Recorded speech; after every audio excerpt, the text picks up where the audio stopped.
Que me acabo de pasar. Ya, mucho tiempo. No, pues ya incluso después del almuerzo. Y no puede ni hablar, ¿verdad? No puede ni protestar. No, ya.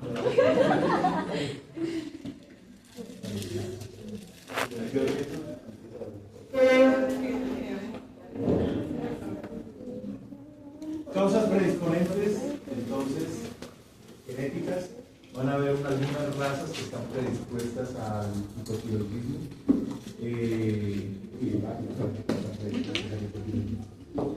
Ahí están los labradores, los golpes. Influjo inflatorio a nivel gonadal cuando se da entre los andrógenos y los estrógenos. Infecciones crónicas por virus, por bacterias, por hongos. Puedan conocer a estos pacientes con bajos niveles de hormonas tiroides. Los factores de estrés, ojo, aquí hay uno que yo creía, ¿no? Yo creía, así que le pregunté al doctor Laureano. Si ustedes han dado cuenta, algunas hembras en gestación, ¿cierto? Cuando tienen la cría y empiezan la lactancia, empiezan a perder pelo. ¿Listo? Y algunas quedan con zonas alopécicas. Yo pensaba que era por el imbalance nutricional. Requieren más energía para mantener la cría, a veces no se la suplementa de manera adecuada y pensaba que estaba relacionada con eso. Ese es un signo de hipotiroidismo. Hembras que se quedan alopécicas durante la lactancia, una vez termine la lactancia hay que descartar y son no es, la hembra puede tener el balance energético, pero va a perder peso, no va a perder el pelo. Se va a poner plata, pero no va a perder el pelo. Si pierden el pelo, puede ser un signo de hipotiroidismo. Gestación, el parto, la lactancia. ¿Qué es lo que sucede? Que estas hormonas, eso hay que tenerlo en cuenta para el diagnóstico. La mayoría de la gente no lo tiene en cuenta para el diagnóstico. ¿Sí? Las hormonas disminuyen los valores séricos de las hormonas tiroides. Los estrógenos, la progesterona, los andrógenos, la testosterona disminuyen los valores séricos de las hormonas tiroides. Por esa razón, voy a adelantar un poquito, cuando queremos hacer un diagnóstico en una hembra de hipotiroidismo, tiene que ser en anestesia. ¿Listo? Para descartar el influjo hormonal. Si ustedes lo hacen en el proestro, en el estro, en el diestro, les va a salir hipotiroidismo, porque los niveles son altos. ¿Listo? Y no es hipotiroidismo. Por eso está sobre representado. Es una de las causas, ¿no?, de que el diagnóstico de hipotiroidismo esté sobre representado. No se hace la toma de la muestra con el elemento adecuado que tiene que ser la muestra. Que no haya influjo hormonal que nos interfiera. Los factores de estrés, gestación, parto, lactancia, celo, crecimiento, subóptimo de nutrición. Los animales en crecimiento, como dicen, no hay nada más cansón que un niño, ¿no? Hay niños que son súper hiperactivos, ¿no?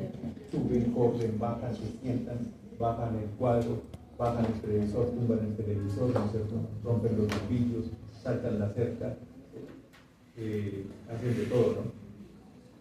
Eso es fisiológico.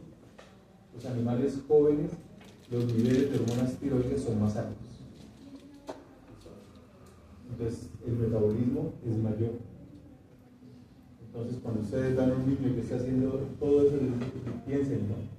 Tiene la tiroides normal, ¿no? ¿Sí? Lo raro es que el niño esté quieto, por eso dicen, ¿no? El niño quieto no es un niño normal, ¿no? ¿Sí? Un niño sano. Ellos tienen que tener este tipo de actividades porque está relacionado con su crecimiento. ¿Listo? Sub o desnutrición, inmunosupresión, intervalos de vacunación inapropiadas, lo que hablábamos, o hembras en cero. Causas determinantes, pues ahí está, pacientes que han sufrido parvovirosis, ¿listo? El parvovirus puede ocasionar, es lo más frecuente, lo que más se reporta, ¿no? Síndrome de mala absorción. Pacientes que se recuperan de la parvovirosis pueden quedar con síndrome de mala absorción, pues allá en digestivo lo vamos a hablar.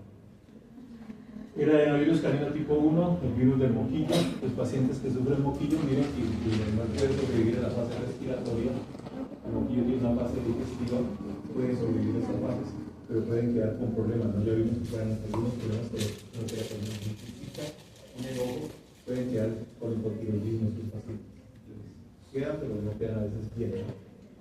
Estos que son los famosos puntos de discusión con la gente que defiende las dietas caseras con respecto a los concentrados, ¿no?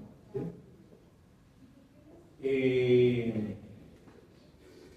Los alimentos, cuando usted los elabora, deben tener unos conservantes, si no, pues se deterioran y se dañan, ¿no? Y esos conservantes pueden ocasionar problemas.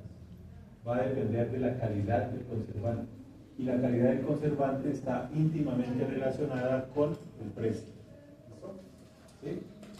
Los buenos conservantes son caros. Los malos conservantes son baratos. Y esos conservantes lo que tratan de evitar es la oxidación de las grasas, ¿no? ¿Sí? Recuerden que las grasas son insaturadas y que no se deben convertir en grasas saturadas. Cuando no tienen una buena conservación, entonces ocurre ese proceso. Se van a convertir en grasas saturadas que en general se consideran que no son buenas. El ejemplo es el de siempre, ¿no? Cuando uno compra un aceite, le dice que está libre de colesterol. Es un aceite vegetal. Eso también está en discusión. Esta parte es muy bonita, ¿no? Yo he pasado. Sean curiosos, en esta vida sean curiosos, ¿no? Yo no sé, por ahí leí una frase de Leonardo da Vinci que realmente uno envejece cuando deja de aprender. ¿Sí? No tiene que estar aprendiendo todo el tiempo, no tiene que estar pendiente, el cerebro tiene que mantenerse en lo que le gusta. Si le gusta la veterinaria, pues entonces métase en el cuento y trate de aprender, ¿no? Entonces a mí me ha tocado ver que el huevo es nocivo, no se debe consumir huevo. Después ver que el huevo no es malo, que el huevo es bueno. Después otra vez que el huevo es malísimo, que es el colesterol, el infarto. Y ahora ya está que no, que el huevo sí se puede comer otra vez, ¿no? Entonces, en 40 años he visto pasar el huevo por todos lados. No como eso sonó feo, ¿no? Y grabado. No mal gusta la cara. Entonces, eso sucede con los alimentos. A nosotros nos enseñaron que la grasa animal, la manteca, era mala. ¿Sí? Que no se debe utilizar en manteca. ¿Sí? Porque son grasas saturadas. Eso lo tenemos claro todos, ¿no? Nadie usamos que va a comprar manteca para fritar. Resulta que hay una reevaluación y parece que no está mal. ¿Qué es lo que pasa con los aceites? Los aceites son grasas insaturadas, por eso no producen colesterol. Si se comen crudos, es decir, si usted lo echa a la ensalada y se lo come, ¿listo? ¿Sí? Si usted tiene ahí el plato de comida y le echa el aceite encima y se lo come crudo, cumple con todo lo que dice la etiqueta. ¿Listo? Pero nosotros los aceites vegetales los utilizamos para fritar. ¿Y cómo se pasa una grasa insaturada a saturada? Porque capta una molécula de oxígeno. ¿Sí? Esa es la diferencia. Y cuando usted calienta una grasa insaturada, se abren los enlaces y capta el oxígeno del medio ambiente y pasa a ser una manteca. Pasa a ser una grasa saturada. Y si usted vuelve y frita, ahí deja el aceite, que la mayoría de la gente llega, saca el pelón, lo guarda para otra fritadita, ¿no es cierto? Entonces usted está fritando con grasa saturada y no está haciendo nada. No hizo absolutamente nada. Esas grasas están diseñadas para comerse crudas. Y ahí cumple con la etiqueta. Si usted frita, va a comer. Entonces por eso hay una reivindicación de las grasas de origen animal para las verduras. ¿Por qué? Porque aportan otro tipo de elementos que no aportan los aceites vegetales. ¿Sí? Entonces, por ahora les digo, eso va, es una montaña rusa, ¿no? Conocimiento. ¿Sí? No consuman grasas de origen animal porque aumenta el colesterol, consuman de origen vegetal. no consumo de vegetal, se están muriendo igual. ¿Qué pasó? El infarto no disminuye, el colesterol no disminuye. Entonces, hacen los estudios y se dan cuenta que no era la opción porque la brinda con este tipo de gases. Entonces hay que mantenerse. ¿Qué es lo que sucede acá? Es lo mismo. Estas grasas están ahí, ¿no es cierto? Ahí están las vitaminas liposolubles, ¿listo? Que también necesitan esos conservantes. Entonces, cuando hay que evitar que se produzca la oxidación, todo se llama proceso de oxidación, no captan oxígeno. Y se colocan estos productos, que son el BHA, así usted lee las etiquetas de los concentrados y dice preservantes, BHA, BHT y toxiquina. Y resulta que estos productos de aquí son malos, pero están los concentrados baratos. Y pueden ocasionar, ¿no? Ocasionar hipotiroidismo. Y además los está recibiendo todos los días. Pues a largo plazo se nos puede terminar con hipotiroidismo. No todos, ¿no? Pues si hay enfermedad, pero toxicidad sobre la glándula tiroides. Los concentrados que son buenos que utilizan como antioxidante. Vitamina E. ¿Eso? Vitamina E es costosa. Entonces, ¿quién tiene que pagar al final? El consumidor. Se termina pagando un precio más por ese concentrado que trae vitamina E como antioxidante y por eso es más caro. Las materias primas son diferentes, la concentración es diferente. ¿Listo? Pues por eso cuestan más. Entonces, no todos los concentrados son malos. Los malos generalmente son los más baratos. Es un problema económico, ¿no? Uno debe tener hijos si los puede mantener. ¿Listo? Y debe tener mascotas si las puede mantener. Y eso no ocurre, en la realidad no ocurre.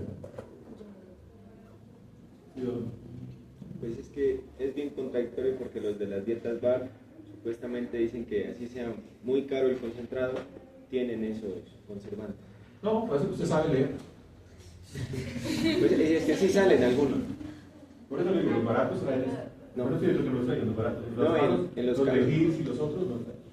Hay uno de Royal que sí. Entonces ese no lo utiliza. Ya tiene conocimiento, no lo utiliza. Por eso le digo, usted ya sabe leer, puede leer. Dice que trae eso, no lo utiliza. ¿Listo? Ese es un argumento en el cual se han pegado los de las dietas caseras y los de las dietas básicas. Es que generan como esa publicidad falsa o cosas así. Pues falsa no es, ¿no? Porque si trae esto, sí hay un riesgo de hipotiroidismo. ¿Listo? Pero no todos, entonces hay que buscar el que tenga las cosas adecuadas. El problema es que para el ser humano casi todo lo que hacemos es un negocio. Nosotros giramos en torno al dinero. Esta experta diciendo ya se camufló ahí y ya se durmió. Pero esa foto queda muy interesante ahí. Pero démoslo otro rato.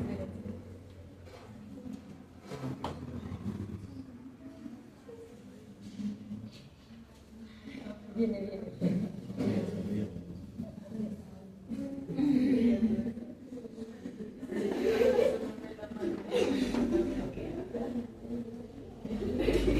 Ya la mandó al grupo, ¿no? Bueno, entonces, ¿esto es cierto? Sí, pero no todos. ¿Listo? Y como eso es un negocio, generalmente se busca la mayor rentabilidad de los negocios. Entonces, vender mucho con un buen margen de rentabilidad. Entonces, se bajan las materias primas, se baja la calidad de ciertas cosas. Y la mayoría de la gente, ni siquiera nosotros muchas veces, estamos en capacidad de analizar qué es lo que estamos haciendo. Hay que leer. Medicamentos, recuerden que esto puede ser transitorio, pero también puede ser definitivo. Los AINES, los anticonvulsivantes, las suprapotenciadas, los nitrofuranos, ¿sí? Los medicamentos, las ivermectinas, por ejemplo, que se utilizan en prevención de la hidroxilarionitis, que son las nitrofilarias, pueden ocasionar también hipotiroidismo. Ya habíamos hablado de la ivermectina. Cuando se utiliza para adenoides, que no es la opción terapéutica hoy en día, se puede que lo administramos por vía oral durante 30, 60, 90 días a dosis de 600 microgramos por kilogramo de peso. Eso puede ocasionar hipotiroidismo, la mitromicina, acá está. Vamos a tener signos clínicos que pueden ser dermatológicos, que ya lo hemos hablado, que son los principales, afortunadamente son los principales. Entonces, generalmente un paciente hipotiroideo principalmente nos va a mostrar signos dermatológicos, pero no son los únicos. Y hay pacientes que pueda que no tengan signos dermatológicos, pero que tengan los otros y pueden que sean hipotiroideos, ¿no? Pues no dermatológicos, que pueden involucrar cualquier órgano o sistema por alteraciones en el metabolismo celular. Pues podemos tener alteraciones neuromusculares, alteraciones reproductivas tanto en machos como en hembras, gastroentéricas que ya hemos mencionado, cardiovasculares, oculares.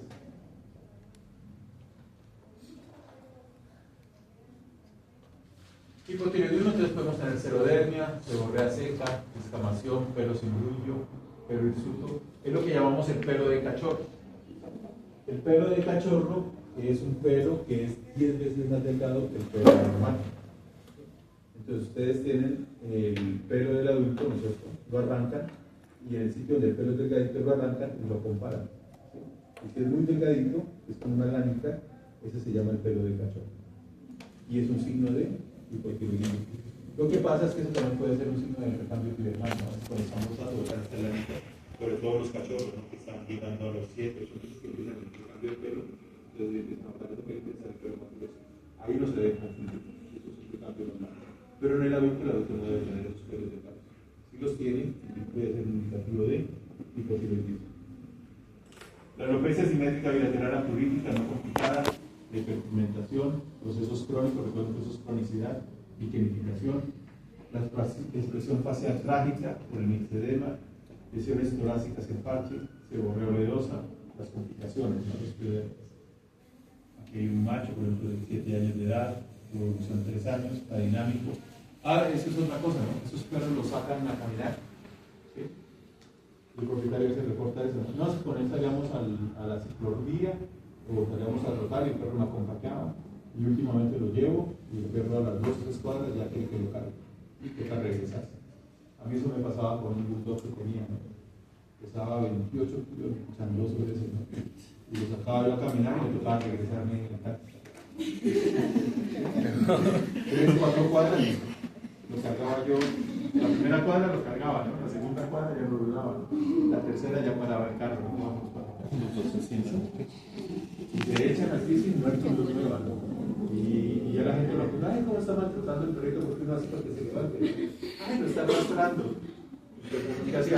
Carguémoslo y vámonos con la vergüenza. Pues miren, la alopecia. Esto es interesante también, ¿no? Ojo con esto. Eso ya lo vimos. ¿Cómo se llama ese patrón? Deben tener mucho cuidado.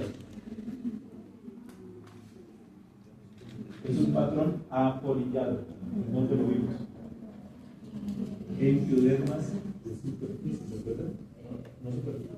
De superficie no superficial. Entonces miren, da la misma característica de un patrón apolillado. Y no voy a decir que no porque voy volteando. Para allá.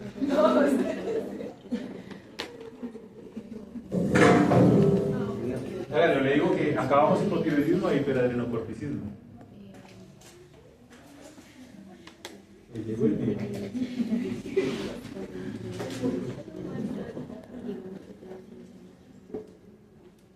Le quemo.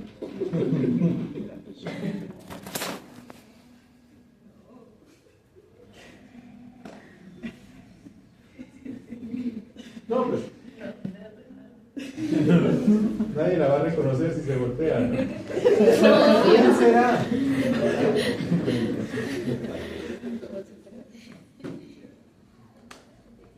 Bueno, entonces miren, ese patrón, que lo podríamos llamar un patrón apolillado, se puede presentar también en hipotiroidismo. Si ustedes ven ese patrón, sospechan una un pioderma, ¿sí? De superficie superficial, y pueden descartar si es una complicación o si es un paciente hipotiroideo, ¿no?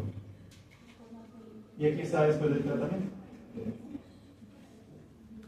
cómo cambia la piel. ¿Listo? Signos generalizados no dermatológicos, eso es lo que se llama la tola.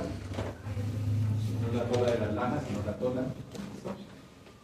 Entonces vamos a tener termofilia, que es la intolerancia al frío, obesidad por la lipogénesis anormal, letargia por actividad mental deprimida, adinamia por intolerancia al ejercicio, ¿no? Y muchos, cerca del 40%, no muestran signos sistémicos. Hay que individualizar al paciente.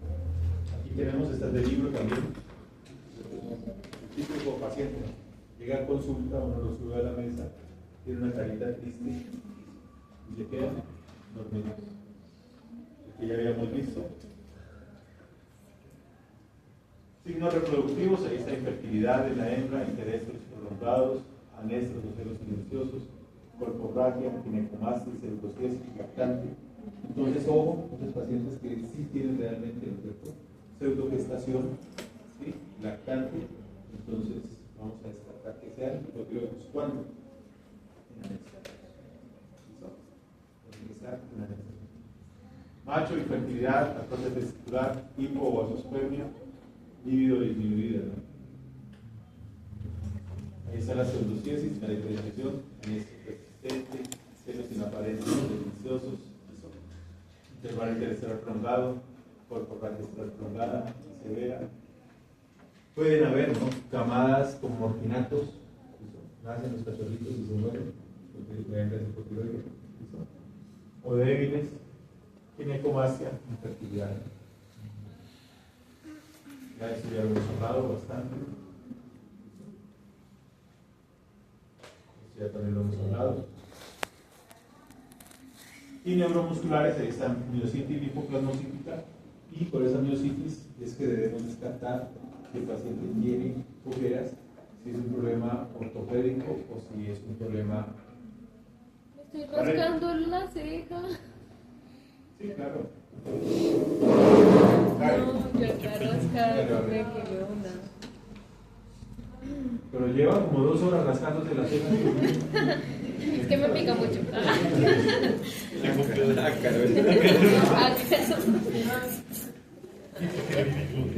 Hipotiroidismo, profe. Y sí. No soy chaquetón.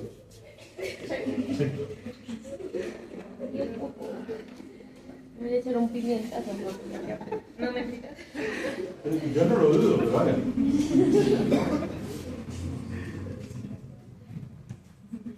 La que le pase la chaqueta. Que no, digo.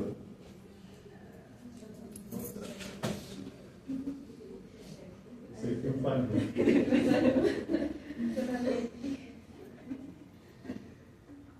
¿Está?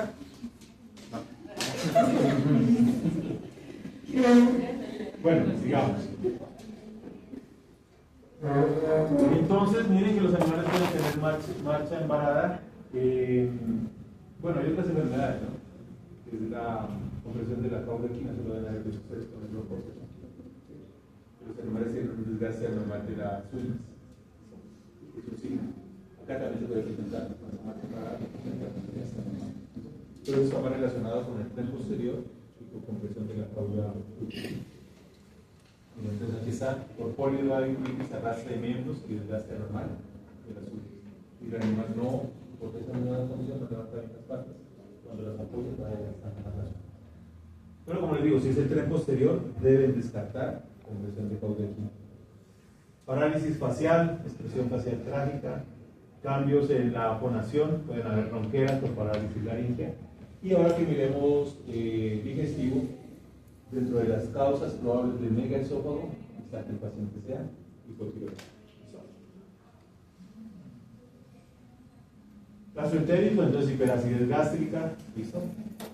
Gastroparesis, reflujo gastroesofágico, pueden ser vomitadores crónicos.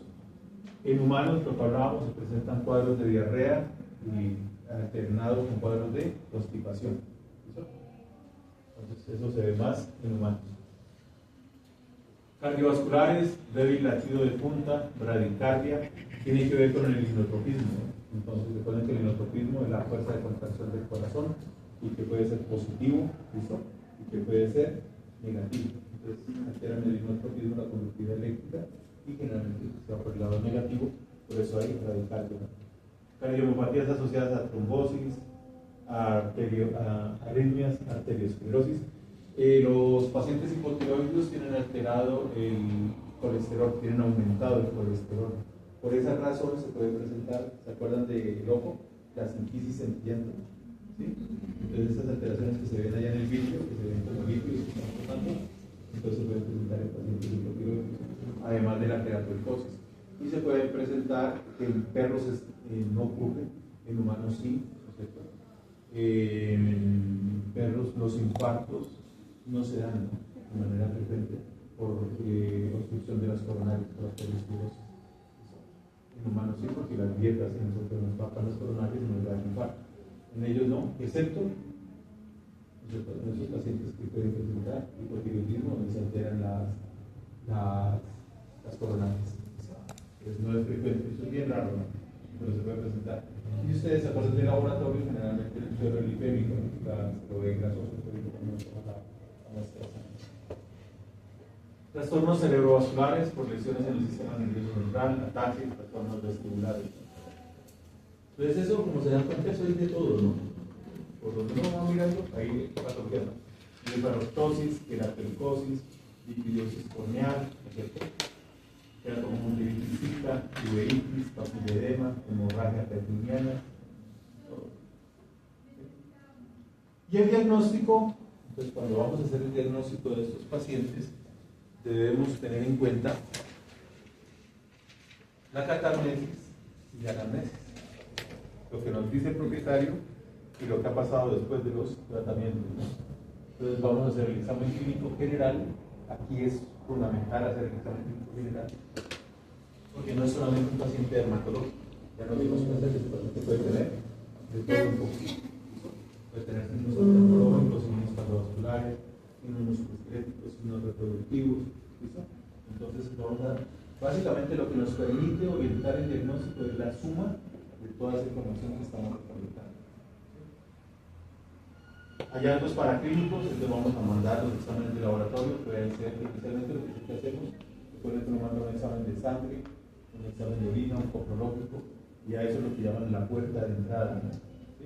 Entonces, en los exámenes de sangre va a encontrar la anemia, normo, ¿listo? Entonces, anemia y leptocitosis. Ya con eso, pues usted empieza a mandar otros exámenes, ¿no? Este paciente puede ser hipotiroide, ¿listo? Y se puede encontrar, lo hablábamos, va a estar aumentado el colesterol, entonces puede haber hipercolesterolemia, ¿sí?, de 260 a 1000 miligramos por decilitro, y la creatinina fosfoquinasas puede estar incrementada. Si hacemos histopatología, hipertrofia de los músculos supervectores, podemos ver la mucina dérmica incrementada, la lactosa epidérmica y de pilosa. Y eso que generalmente no se hace, que es una biopsia, ¿cierto?, de la glándula tiroides, que podría ser una opción. Entonces se puede ver, recuerden que la primera y la más importante es la tiroiditis linfocítica. Entonces podemos encontrar infiltración linfocitaria, plasmocítica y macrófagos asociados a destrucción folicular, con complejos de depósitos autoinmunes en la basal de los folículos. Firma Carlos Alberto Chávez Frías. A los 3 años, pero firma. La T4, pues pruebas diagnósticas, aquí empezamos a padecer. ¿Listo? ¿Sí? Porque resulta que estas pruebas tienen un rango donde se diagnostica el hipotiroidismo, ¿sí?, un rango donde el paciente está normal, y dentro de esos dos rangos hay una zona gris. ¿Listo? Entonces, esos pacientes que quedan en la zona gris pueden o no ser hipotiroides. No están normales dentro del rango, pero tampoco están enfermos porque están por encima del rango de enfermedad. Ahí queda ese espacio. Y esos son los conflictos. Porque el que está normal, el está normal. El que está muy bajito está enfermo y el que está enfermo. Pero el problema es para los que quedan en esa zona gris. Y lo otro es que cuando vayan a hacer las pruebas, tienen que ser especie específica. Muchos de nosotros nos enseñamos a trabajar con laboratorios humanos. Uno tomaba la muestra y la mandaba al laboratorio humano para que hiciera el diagnóstico de hipotiroidismo. Y lo que ellos utilizan pues son reactivos de humanos, ¿listo? Que no son de caninos. Entonces, aquí hay laboratorios que están haciendo con reactivos caninos. Pues tienen que ser especie específica. Cuando ustedes manden la muestra, que la aseguren, ¿no? Sí, nosotros hacemos la prueba en caninos, no con reactivos de humanos. Hay un margen de error grandísimo. Entonces, muchos de los que diagnosticamos hipotiroides no eran hipotiroides, era porque lo mandaban a la laboratorio. Entonces van a ver unos valores normales. Esos valores normales, miren los rangos, 1.5 a 4.2 microgramos por decilitro. Ojo, usted tiene que preguntarle al laboratorio en qué unidades trabaja el laboratorio. Ya nos ha pasado, ¿verdad? Uno tiene los rangos normales en estas unidades y le llegan los resultados en otras unidades. Y queda uno. Y el señor pagó 120.000 pesos, ¿no? Porque si están metiendo no lo sabe, porque uno no tiene los rangos de referencias en esas unidades. ¿Listo? Entonces, antes de enviar a el laboratorio, pregúntele en qué unidades reporta. ¿Listo? Y si le reportan unas unidades que usted no conoce, pregúntele que dónde están los valores normales antes de mandar la muestra. Y ya con esos valores pues empieza a trabajar. Dice, bueno, aquí está mi rango, aquí está tal cosa. Eso se necesita así, ¿no? Que lo oriente como deben interpretar este la muestra. No al contrario, ¿no? Que le llegan a usted y le dicen, no, lo que pasa es que esos valores los usamos nosotros, pero el valor normal no lo conocemos. Ya nos ha pasado en el libro que dice el propietario. Llegaron los resultados y no se ve. Entonces tengan cuidado con eso porque no nos ha pasado, ¿no? Sobre todo cuando mandamos a laboratorios humanos. Entonces 20 a 55 normomoles por litro. Y miren, T4 subnormal, menor de 1 microgramo. ¿Qué pasa entre 1 microgramo y 1.5 microgramos? Que nos da ahí. No es normal, ¿no es cierto? Que es inferior a 1.5. Y no es hipotiroideo porque es mayor de 1. Esa es lo que se llama la zona gris. Ni para un lado, ni para el otro, que debe haber una zona gris. A eso hay que hacer otra prueba adicional. Y lo otro es que la T3 no se debe medir. Cuando vamos a hacer diagnósticos, no hacemos mediciones de la T3, que en humanos sí la hacen. ¿Por qué? Porque la T3 depende de la T4, que se convierte en T3 y que tiene una fracción libre y otra que no está libre. ¿Listo? Profe, ¿y cuál es la prevalencia que toca hacer si está en esa zona gris? Allá abajo. Ah, ya. Lo más triste es que cuando le diga eso, esa también tiene rangos. Y en esos rangos también se pueden quedar en zona gris. Les va de zona gris en zona gris. ¿Listo? Y el señor ha gastado un poco de plata, ¿no? O la señora ha gastado un poco de plata. Y usted no tiene diagnóstico. Eso se escapa, ¿no? De lo que, del conocimiento actual que tenemos. Ahí les van a quedar un poco de pacientes. Entonces ahí realizamos la TSH. Eso pues hoy en día es más fácil. Aquí las diapositivas son viejas, en esa época pues no se hacían aquí en Colombia, era complicado hacerlo. Hoy en día esto ya es de rutina, ¿no? La estimación con TSH.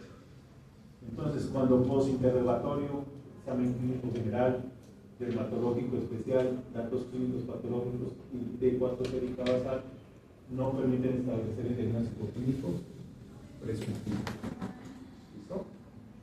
Si usted le sale en zona gris y en zona gris, hay una última opción que es respuesta al tratamiento. ¿Sí? Usted le va a hacer el tratamiento durante 30 días y diga si el paciente mejora. Y si mejora,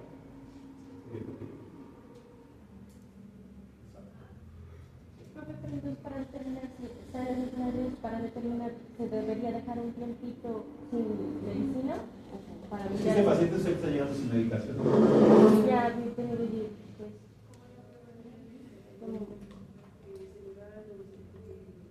No, si el paciente tiene diagnóstico, si el paciente está recibiendo medicación es porque tiene diagnóstico de hipotiroidismo.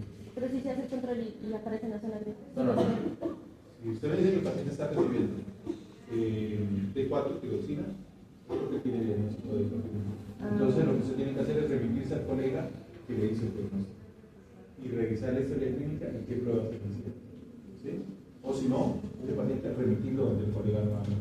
Si no, empieza el tratamiento, vaya a para allá. ¿Por qué?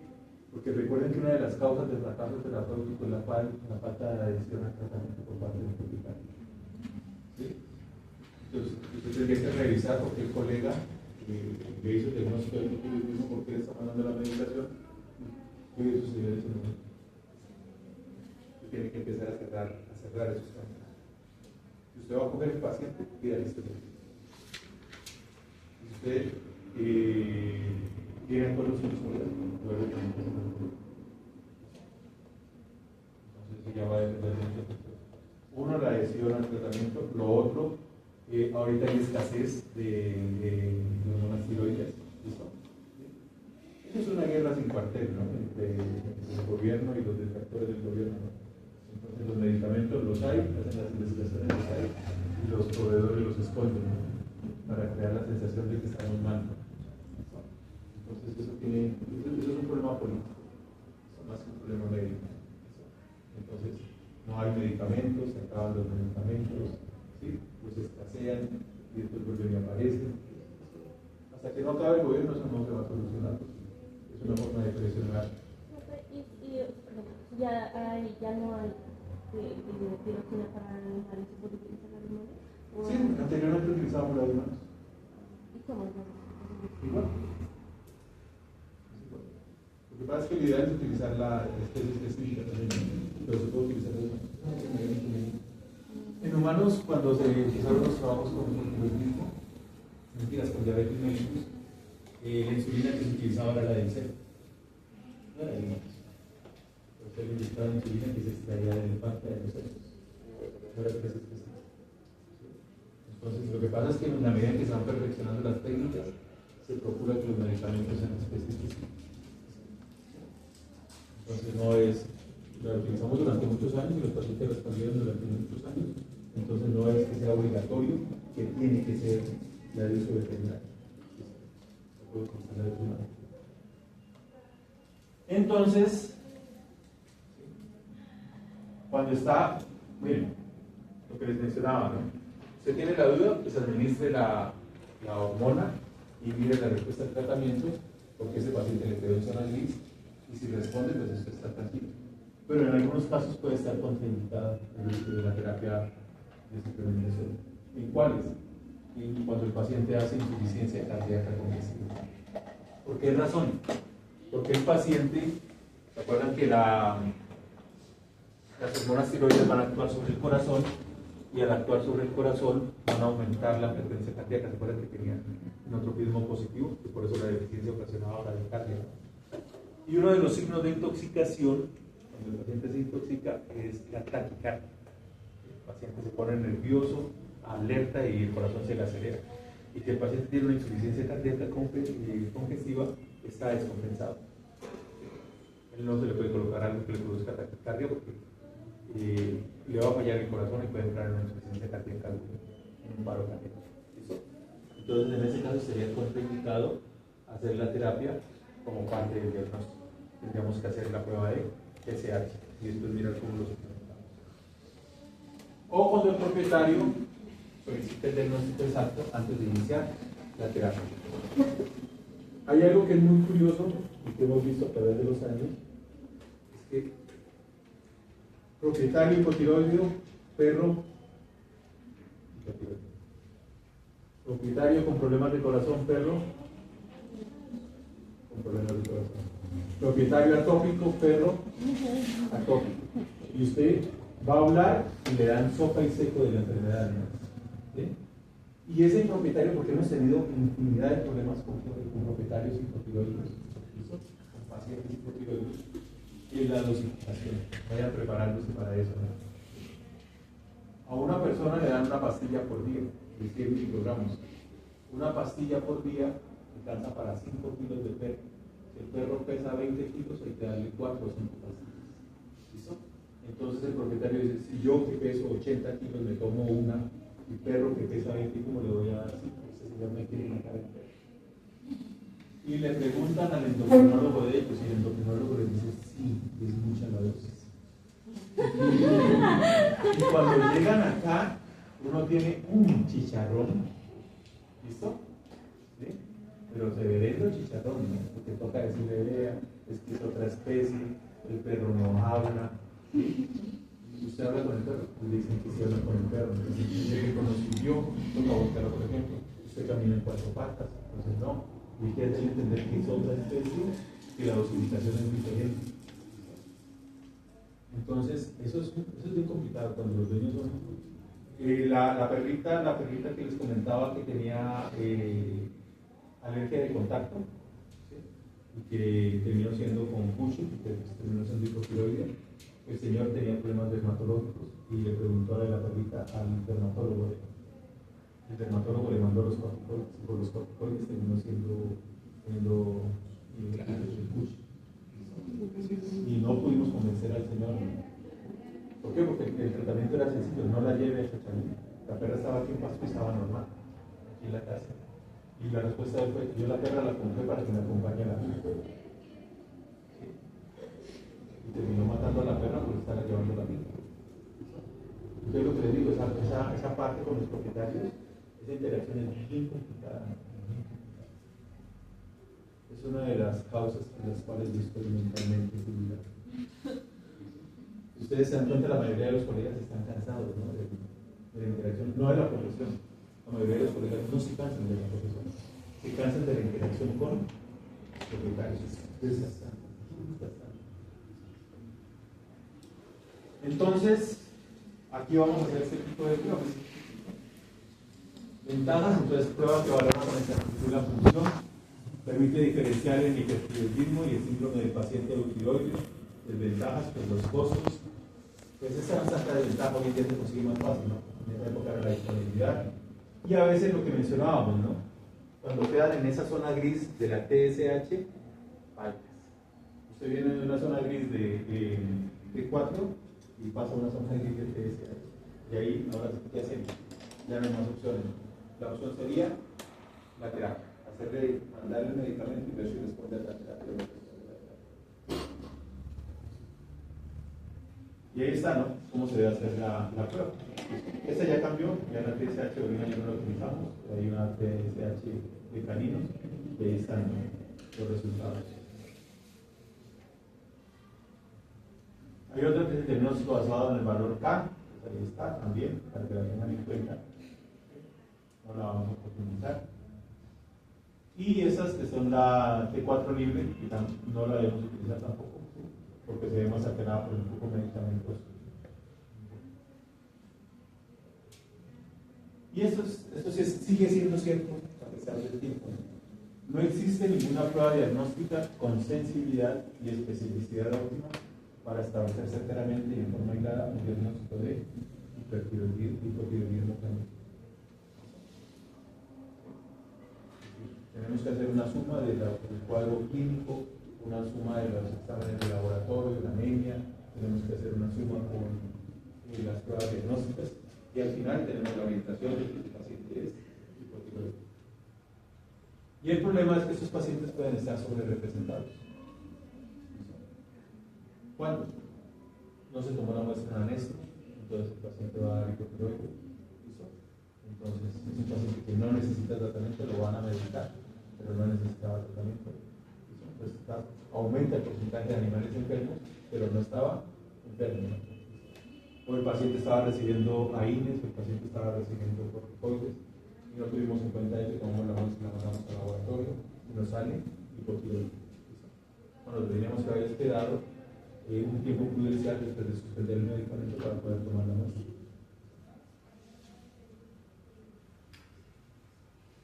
¿Y aquí está el síndrome del paciente eutiroide, no? Entonces, este es el que va a tener la tiroides normal. ¿Sí? Él no tiene ninguna alteración en la tiroides, pero la producción de las hormonas está baja.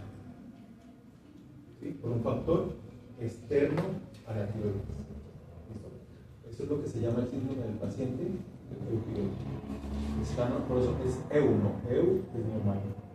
Tiroides es normal, pero niveles de producción bajos. ¿Por qué están bajos? Porque está recibiendo corticoides, porque está recibiendo sulfas, porque está recibiendo convulsivos, porque recibió anestesia, ¿sí? Por medio de contrastes iodados, o porque el animal está enfermo. El animal tiene una renopatía, una cardiopatía, una hepatopatía, o tiene sepsis. Entonces, el animal está enfermo, le tomamos las muestras y resulta que aparentemente también es hipotiroideo.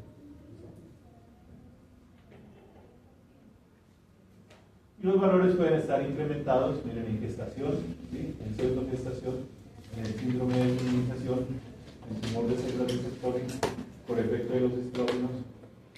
Esto casi no lo utilizamos, ¿no? Por ahí todavía se ve algo, ¿no? Los anticonceptivos. Los anticonceptivos, ustedes se acuerdan, hay unos que son, hay varios que son a partir de la progesterona. Y ahí está la medroxiprogesterona, que es el de Depo-Provera, de uso humano, que es inyectable. Esto viene en un frasquito y creo que trae 3 centímetros, y es para una señora. Y eso evita el celo por acá. En las escuelas se evita el celo, por acá evita el ciclo, ¿no? Durante 6 meses. ¿Listo? Eso tiene unas características. Se debe aplicar en anexo. ¿Sí? Se debe aplicar en la cara interna de la pierna. ¿Listo? ¿Por qué? Porque produce adelgazamiento de la piel, produce alopecia. Estamos hablando de las perras, ¿no? ¿Sí? Produce alopecia y produce hiperpigmentación. Entonces, como es en la cara interna de la pierna, si se producen estos ciclos, no se ven. Y por estética, entonces se coloca subcutánea en la cara interna de la pierna. Esos 3 centímetros es como para un animal de 90 a 100 kilos. La dosis de ahorita no me acuerdo, pero sí me acuerdo que queda sobredosificado y lo aplican completo. Tienen que calcular la dosis y colocar. E inhibe un ciclo extracto. Si ustedes no lo colocan en el anexo, si lo colocan en el proestro, se inhiben los signos de proestro y se inhiben los signos de este. Se inhiben, es decir, usted no los ve, pero el perro sí los ve. Y el perro realiza la mano. Y las hembras quedan preñadas. He tenido 2 casos y he escuchado a los colegas de 2 casos más. ¿Listo? De perras que les aplicaron la Depo-Provera, ¿sí? Y que quedaron en gestación. ¿Cuál es el inconveniente? ¿Por qué se desarrolla el parto?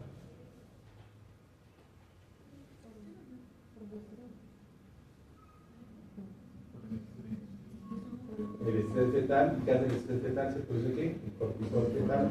¿Qué hace el cortisol fetal? ¿Qué destruye? Los cuerpos lúteos, ¿no es cierto? Y los cuerpos lúteos que estaban produciendo progesterona, ¿sí? Y se destruye, entonces se inicia el parto. Si usted la aplicó Depo-Provera, ¿no es cierto? ¿Sí? Y ella está en gestación, ¿qué va a suceder? El feto, bote y bote, ¿no es cierto? Cortisol fetal, ¿sí? Y los niveles de progesterona, ¿cómo están? Altos. ¿Por quién? Por la inyección. Recuerden que esos son picogramos y nanogramos, ¿no es cierto? Y usted colocó miligramos. ¿Listo? En la escala numérica, entonces está -10, -6, -9, ¿no? ¿Sí? Y usted colocó miligramos. Y esos miligramos van a durar 6 meses. ¿Listo? Entonces, ¿qué pasa? El feto está estresado, libera el cortisol fetal y no se inicia el proceso de parto. Si no se inicia el proceso de parto, ¿qué va a pasar con ellos? Se mueren. Muchas veces el propietario, como la puso a planificar, no sospecha que la hembra está en gestación. Y las hembras llegan cuando llegan, no se llegan con los fetos muertos, momificados o en descomposición. Y llegan por una urgencia, porque está descompensada. Llegan con sepsis. Y las dos que yo he visto se nos han al principio. Fue una en Cali y otra aquí. La de Cali la operó el colega y estábamos terminando y se hizo. Y las otras dos también se les complicaron. Y es por eso, como pasan tantos días hasta que se mueran los peticos, hasta que se empiecen a descomponer y que haya signos clínicos de toxemia en la regla, pues llegan bastante descompensadas. Entonces, esto está mandado a recoger. ¿Qué salieron de segunda generación? ¿Qué salieron de tercera generación? ¿Qué salió el clorgestón? ¿Qué salió la no sé qué? Todos terminan en piómeno. Todos terminan en complicaciones. Entonces, esa parte farmacológica no lo utiliza. Si el propietario no quiere tenerla para reproducción, siempre hay que pensar en lo que es mejor para el animal, ¿no? Por ahí estoy dudando, articulando que hay una inyección que para no tener que esterilizar a las perras, una inyección, no sé qué, carreta. Está publicado ¿Sí? o algo así. Uno ve es por el bien de los animales. Entonces uno ve es porque lo mejor para él hasta el momento sigue siendo la castración. Entonces no nos pongamos a inventar cosas que no son nada. Reno y hepatopatías agudas.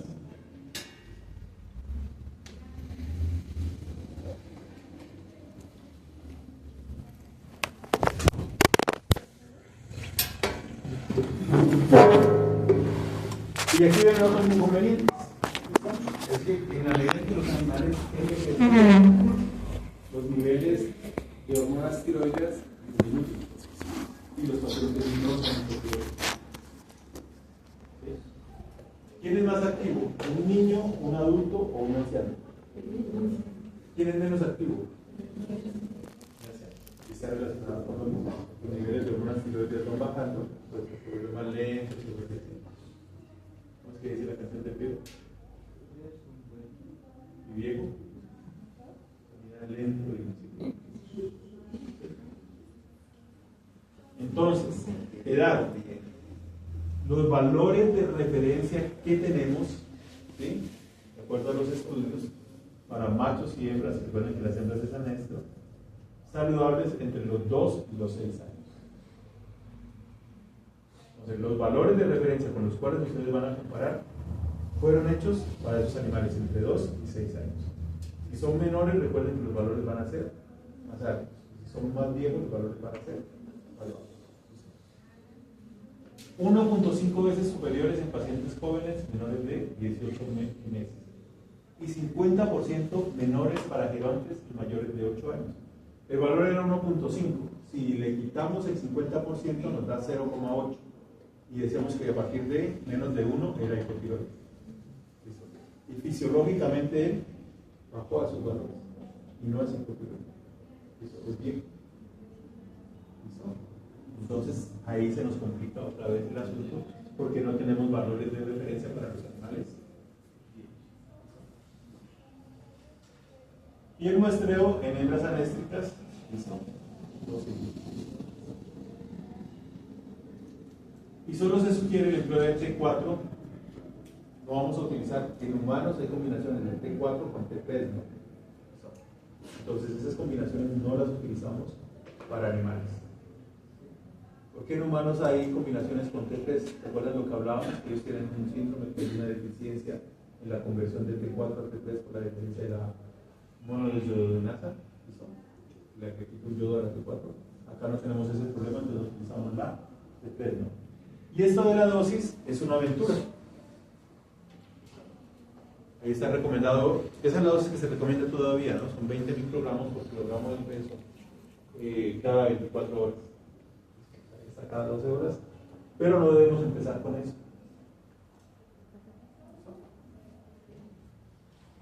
¿Por qué razón? Porque es un animal que lleva meses o años sin hormonas tiroides y le vamos a colocar, así sea la dosis correcta, ¿qué va a hacer el organismo?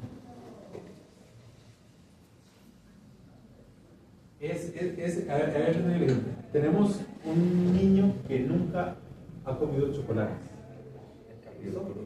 Y tenemos otro que come chocolates rutinariamente. ¿Qué pasa con el niño que llega y se come unos chocolates? Se pone hiperactivo, ¿no? El azúcar los pone hiperactivos, porque no sabe cómo regular esa cantidad de azúcar. ¿Listo? ¿Sí? O cuando uno no toma café y le dan café, ¿listo? Uno siente el impacto del café, ¿listo? Se despierta. Las personas que toman café pues necesitan tomar varias veces al día y varias veces en un sector. ¿Sí? Y varias cantidades. En cambio, ese animal viene varios meses sin tener niveles normales de hormonas tiroides. Lo vamos a suplementar y generalmente puede presentar una dosis alta, es la normal, pero es alta para él. ¿Sí? Va a presentar signos de hipertiroidismo. Entonces el animal se va a poner hiperactivo, el animal va a tener taquicardia, el animal va a estar inquieto, ¿no es cierto? Va a mirar para allá, para acá. Esos son signos de, yo digo, ¿no? De hipertiroidismo. ¿Sí? Entonces vamos a empezar con una dosis más baja. Generalmente se puede empezar con la dosis de 10 microgramos y vemos respuesta al tratamiento. Hay que individualizar el paciente para saber cómo le vamos a sufrir. No podemos empezar con la dosis normal. Va a haber signos de hipertiroidismo. Entonces empezamos con una dosis baja y vamos viendo cómo la acepta el organismo. Esa no es terapéutica todavía, ¿no? ¿Listo? ¿Sí? No vamos a esperar que con una dosis baja se repongan los signos. Es una dosis de adaptación por parte del organismo. Empieza a subir la dosis, la primera semana le da una dosis baja, él ya va a empezar a tener niveles circulantes de hormonas tiroides y la siguiente semana lo trata de llevar a los valores que usted necesita como terapia. A mí esa me parece la mejor. La otra, ¿cuál es? Usted le da la dosis y lo llama mañana. Si el paciente muestra signos de hipertiroidismo, entonces usted le baja la dosis. El propietario se va a asustar. Entonces, haga lo contrario, empiece con bajo y vaya subiendo para que el organismo se vaya adaptando y le permita, ¿no es cierto?, evitar este tipo de problemas. La semana pasada me llamó una señora, la administradora del conjunto de donde vive, que al perro le han diagnosticado hipotiroidismo y que anda como loco por la casa. Entonces, que no, que qué hace, que vuelva a donde el veterinario y hable con él, que le bajen un poquito la dosis o que lo vuelvan a examinar, porque ella le había dejado de dar el medicamento. Lo veo muy inquieto. Entonces miren que eso altera la adhesión al tratamiento que no necesita este paciente. Bueno. Listo. Individualizar la dosis paciente, lo que hablábamos. Este usará como terapia de sustitución y conjunción en cualquier origen de caninos y post-tiroidectomía en felinos. En el caso del hipertiroidismo en los gatos, lo que se hace es que se destruye la tiroides, el paciente pasa a ser hipotiroideo y se lo suplementa con hormonas tiroides. Esto es lo que van a hacer en los gatos. Entonces, ¿estos pacientes se curan? No. Es por vida. Es de por vida. Esta parte es complicada también para la mente del propietario. Él va a ver que le sale el pelo, que se acaba la suplementación, que adelgaza, que se pone activo nuevamente, que le llaman la atención las hembras otra vez, aumenta la libido, ¿listo? Lo ve normal. Y cuando lo ve normal, ¿qué hace? Le suspende las pastillas. Si ya está normal, ¿para qué le voy a explicar? Entonces, esos pacientes hay que ser claros con ellos. No se los estabiliza, pero no se va no se les puede suspender. Aquí hay unas opciones. Como en enfermedades que hablábamos, se puede presentar, ustedes ven las hormonas tiroides que van a estar bajas. Esas opciones yo creo que nadie las hace. Y preferiblemente sería no hacerlas. Ahí está, ¿no? Lo que reporta la literatura. Como terapia ayudante en piodermas. ¿Por qué? Porque están en el centro del paciente o el tiroides. Entonces, piodermas, dermatosis crónicas, síndrome seborrheo-alopático, pues en esos pacientes, en teoría los podríamos suplementar durante unos 20 o 30 días. Y después vamos suspendiendo las hormonas una vez se resuelve el cuadro. Respuesta clínica inadecuada, entonces lo que llamamos adhesión a la terapia, el propietario no se apega a las indicaciones. Por eso hay que tener mucho cuidado, estamos en Colombia. ¿Listo? ¿Sí? Se le hace la cirugía a los productos. El producto se vence en el 2022. Se coge el marcador y se le convierte el último 2 en un 8. ¿Listo? El producto está vencido hace 2 años y en la etiqueta aparece que se vence en el 2028. ¿sí? En humanos los reempacan, ¿no? Cogen las pastillas y hacen la cajita con nueva fecha de vencimiento. ¿Listo? Ese es el problema de uno cuando uno compra medicamentos en droguerías de barrio. A los que estafan principalmente es a los... No, la gente de la droguería no hace eso, la mayoría de la gente no. Pero la gente que vende medicamentos sabe que ellos son menos cuidadosos con este tipo de precauciones que hay que tener, entonces van a tener sus medicamentos adulterados. Eso hubo unos reportes hace 15 años en Bogotá que cogieron una gran cantidad de medicamentos vencidos de los hospitales, la gente de los hospitales lucra, esto se vence y ya hay que desecharlo, no lo desechan, había cadena, se lo pasaban a otros, los otros los empacaban en cajitas y los iban a vender a las droguerías de los barrios. ¿Sí? Entonces hay que tener mucho cuidado. Eso pasa en veterinaria, pasa en medicina humana, pasa con todos los medicamentos. Y muchas veces uno compra el medicamento y no mira la fecha, ¿no? Entonces enséñense a mirar las fechas de vencimiento de los medicamentos. En las tiendas es más complicado porque le venden a uno la pastilla. Vendan $1, uno le venden el dólar, usted está en la izquierda. Bueno, por eso la gente que hace este tipo de adulteraciones las vende a estos negocios. Somos menos cuidadosos y los vigilan menos. Es el mercado para ellos. Entonces, productos inactivos, si un producto se vence, pues probablemente ya no funcionen, ¿no? Están caducados. Régimen posológico y dosis inadecuadas, eso es de por vida todos los días, entonces para que se van de vacaciones. Este fin de semana nos vamos para acá, mi perro se queda solo, a quien le dé, escasamente van a limpiarle la materia fecal, no es cierto que le pone la comida, pero nadie le va a estar dando la medicación. Eso se baja para todos cuando deseen. Frecuencia de suministro inapropiada, concentración incorrecta del producto. Ojo, aquí sí es muy claro. Eso lo saben los que son hipotiroides, los que tienen la presión alta, ¿sí?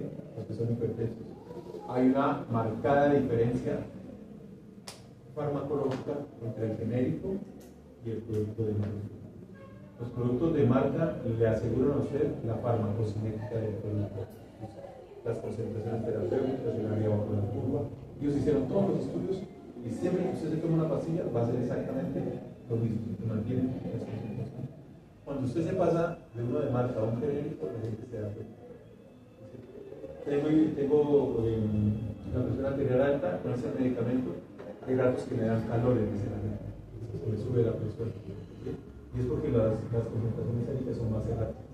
Porque ellos lo único que le hacen conocer es que ahí está el principio activo. ¿Sí? Simplemente le dicen aquí si está el principio activo, nada más. No le están asegurando. Entonces, sí hay diferencias entre la marca registrada y el genérico. Biodisponibilidad disminuida, ya lo vimos en farmacología, cuando hay alteraciones del sistema gastrointestinal. Tiempo insuficiente de ocurrencia, respuesta clínica. Se calcula que hay que utilizar por lo menos 30 días a dosis terapéuticas para que se empiecen a desenvolver la fisiología, más o menos un 40 o 50% de el primer mes. Entonces uno tiene como referencia a eso. El paciente no se cura en el primer mes, entonces hay que darle tiempo prudencial para que vaya obteniendo el efecto del medicamento. Y es lo que nos está pasando hoy en día. Aquí me sobra un poco, ¿no? Un poco correcto. El diagnóstico incorrecto. ¿Sí? Y que es muy fácil, ¿no? Ya vimos que puede ser otra enfermedad, que puede ser el síndrome del paciente idiota. Entonces le administramos esto y no tenemos. ¿Qué hora es?